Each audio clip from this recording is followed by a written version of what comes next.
I met Mr. Honda in Honda in Japan when we went over there in, I'm going to say 1960, for a tour for the employees and two dealers, Sailor Maine and a guy from up north.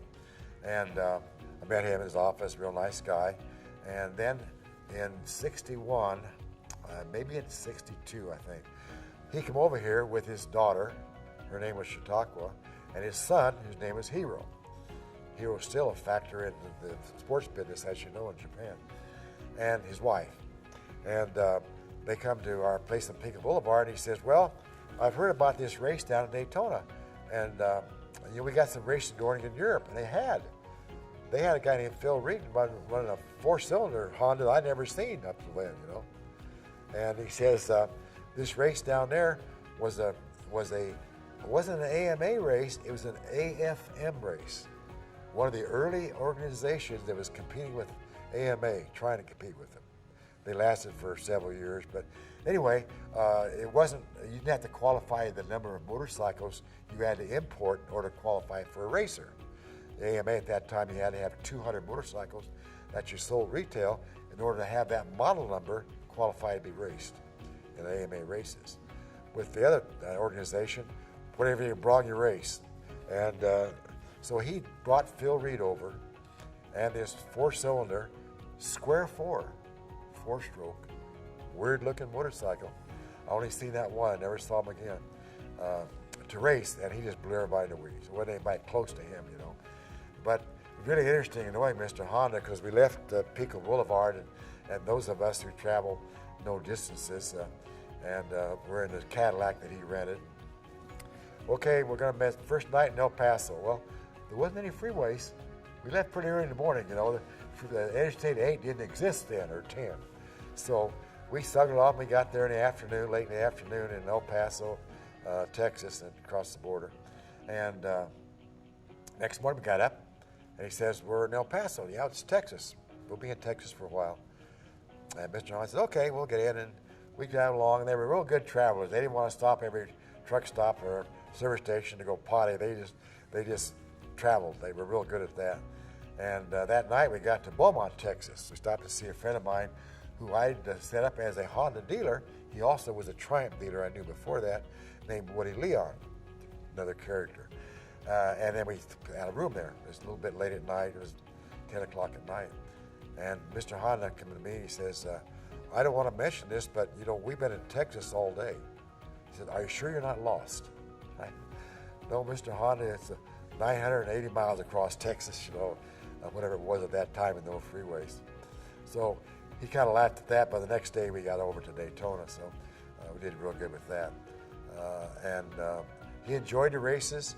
I knew Bill France Jr. and Bill France Sr. through that. I've been down there for the grand opening of their new speedway, because in '59 they still raced on the beach. Then they went up to build their speedway. And so they got his seats up in their executive suite, they called it, for Mr. Honda and his family. And they enjoyed the races, they enjoyed Daytona, and they enjoyed the show down underneath the hotel in the hot or cold, whichever year it was. And then he said, we're going to fly home, get us reservations. Okay. Well, how about this car? Drive it back to California. Okay.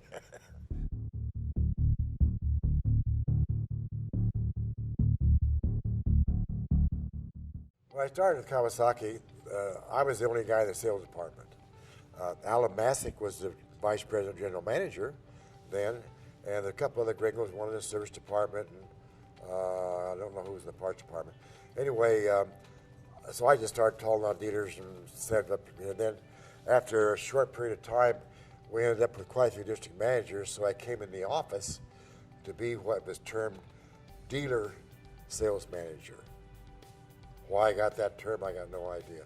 I had that term to the end, even though I did all the marketing and all the advertising, everything. That's just the title they give me. But yes, when I started there, we had the two-cylinder A1 with the two-cylinder twin. We had the W1, which was the two-cylinder four-stroke BSA look-alike. And we had a 175 two-stroke. all rotary valve, all two-strokes were rotary valve, but it wasn't really as fast as it should have been.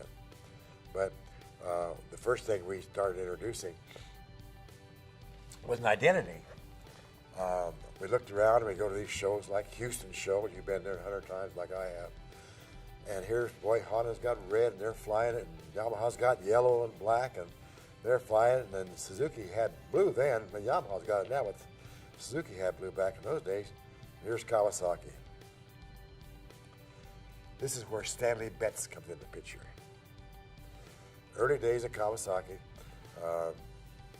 we were still in Gardena, and so Alan Mask and I talked to the head Japanese guys whose name was Hamawaki. Very, very sharp individual, extremely good, and really know how to manage people.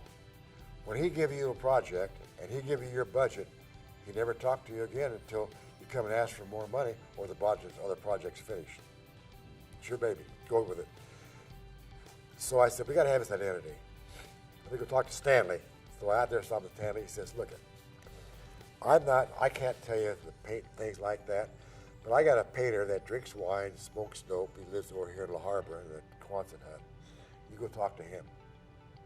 When you go, take a bottle of wine and span on tinting, half a day or maybe a whole day. Okay. So I show up. The guy says, yeah, my name is Redmond Sanders. And I says, okay, what is this name here?